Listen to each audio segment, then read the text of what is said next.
Unit tests are a must-have. You should always have 100% test coverage. Really? In this video we will cover the benefits and drawbacks of unit testing. And we will elaborate when exactly it makes sense to write which kind of test. Let's go! Maybe you can relate to this. You feel guilty because you know you should write more unit tests, but something is holding you back.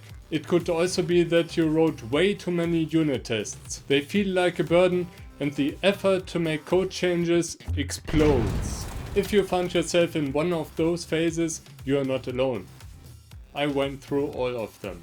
But over the past few years, I adopted some testing strategies that not only assured a certain quality of my code, in some situations they even boost my development performance. There are contrary opinions on whether tests are good or bad. I think that the truth lies somewhere between the extremes. Every tool was invented to solve a certain category of problems. So are unit tests. But don't take my word for it. Let's ask ChatGPT about the benefits of unit tests. First, ChatGPT highlights the early bug detection. Since unit tests are written during implementation, they give us quick feedback. Problems can be detected before they become debugging nightmares. Second, we have the improved code quality. To write highly testable code, you have to think about your architecture and interface design. This naturally improves the quality of the code.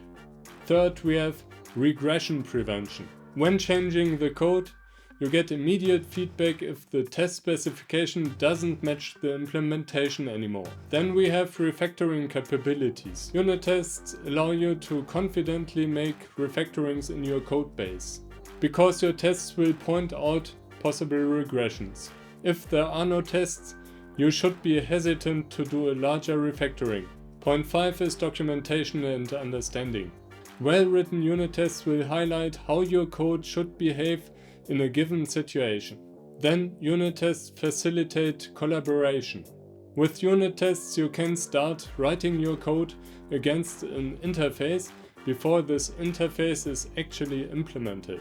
You can use mocks to fake the implementation. This means you don't necessarily have to wait for the work of other team members. Last but not least, unit tests support continuous integration and deployment. The tests can be executed in a continuous integration environment and raise the code quality of your main branch. Those points are all valid from my experience, but there are also some downsides to unit tests. Writing tests takes a reasonable amount of time, and some tests are very tricky to create. Then we have the maintenance overhead. Tests naturally have to be replaced, adapted, extended, or deleted on code changes. We also have some complexity and a learning curve. Writing high quality unit tests is a skill to be mastered. Also, the testing libraries out there require some time to get used to. If you are looking for a good testing library, have a look at this video next.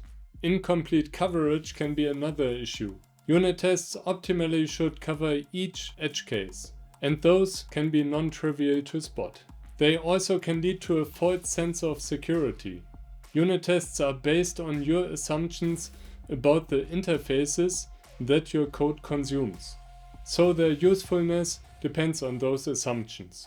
Because of this, unit tests can pass on code that fails in integration with other components or systems. And then there's the danger of overemphasis on low-level details. With unit tests you are creating your own little bubble, but you should also keep an eye on the big picture of the project to make good design decisions. As we see, there are also valid concerns with unit tests. Now you may ask, which parts should we unit test? Before answering this question, we should be aware of another type of tests, the integration tests. The difference between unit tests and integration tests are their scope. With unit tests you concentrate on the single units and components of your system. With integration tests you put those units and components together and test the integration of those parts. Overall, unit tests run faster than integration tests, and they require less setup. If a test fails, you quickly know where the cause is located, without digesting logs and call stacks. Integration tests, on the other hand, are more or less black-boxed. They make less assumptions about internal implementation and design, and as such, they are less affected by refactorings. Let me stress the last point here. Unit tests increase the stability of your interfaces by depending on them.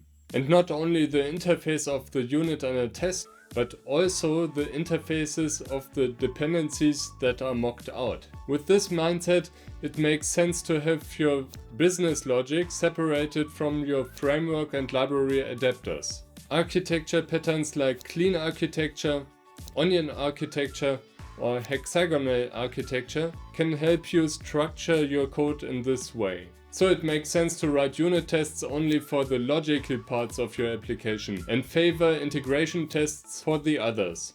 This leaves you room for internal redesign and refactorings. Having this question answered, let's have a look at the process of writing tests. So when should you write unit tests? You may have heard of test-driven development, also known as TDD, before. It is a process where you go through this cycle again and again. In the red phase, you write a test that fails with the current implementation. You go from red to green by implementing just as much code to make the test pass. Then it's time to refactor your code to improve the code quality and maintainability. Personally, I'm not a hardcore TDD developer. Think of TDD as a tool that you can use in certain situations. I tend to write unit tests when the interface design is roughly done. Sometimes this requires some exploration, and in this case, tests would only slow me down. But in general, it makes sense to write your tests as early as possible to maximize your return on invest. Here are the advantages of this approach. When writing the tests beforehand, you immediately have a reference consumer of your interface that you are just building. This forces you into a consumer perspective, and a consumer-oriented interface is valuable because it's likely that it's more often consumed than implemented. Test-driven development also gives you quick feedback during development. You do not have to manually navigate through your application state to test a specific scenario. Instead, you can prepare a random state in the test setup. This can actually save you a lot of time. Unit tests can also help you debugging the code. You can start off from any test instead of stepping through all the intermediate states.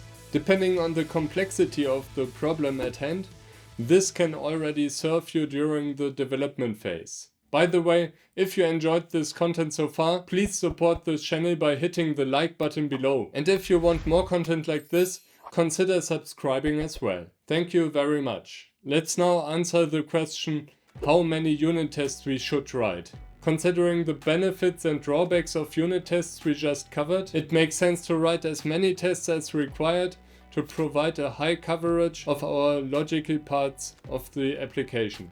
However, we should not solely rely on unit tests to ensure the quality of our application. Instead, we should complement them with a reasonable set of integration tests to ensure correct interactions with external resources. Important for the integration tests is also speed and determinism.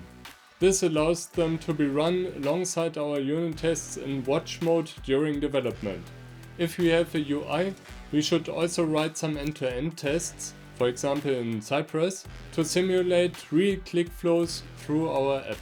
This test distribution we see also reflected in the popular testing pyramid. We have a base of a lot of unit tests, then we have some less integration tests and even less end-to-end tests. But if we have less logic in there, like in a simple CRUD application, there should be less unit tests as well.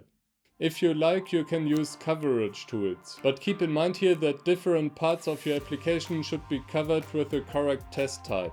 So, as an awesome developer, make sure that your code is properly tested and never stop learning. If you haven't already, like and subscribe, and see you in the next video.